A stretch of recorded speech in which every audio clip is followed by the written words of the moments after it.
Bwana sikia, leo nataka nijue hivi kipi kinachowasababisha nyinyi wanawake wa Dar kupenda kulowana wakati wote?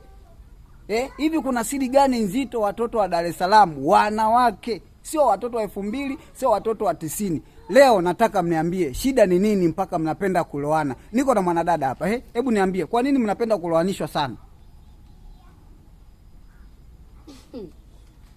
Sasa naomba uniache. Sio kwamba nikuache. Leo nahitaji majibu yangu. Wewe mpumbavu nini umekosa kuuliza hilo swali mpaka uniulize mimi? Kwa nini mnapenda kulowana? Kulowana mke wako. Sasa mimi mke wako sina mke. Kamuulize mke wako yule, usinichanganye sasa, naomba unitoke.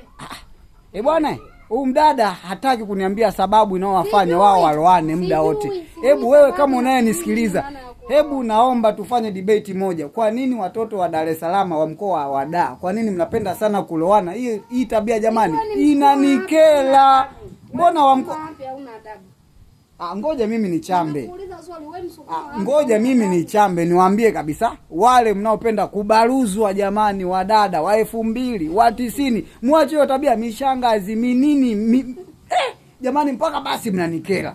Sio kwa kubaruzwa huko mtaani, tunakutana na nyinyi kuloanishwa, mnaloanishwa. Jamani, sasa nyinyi mnakera hisi. Kishamaliza video futa, maana nitakuvunjia hiyo afasi yako paka wewe unijui vizuri.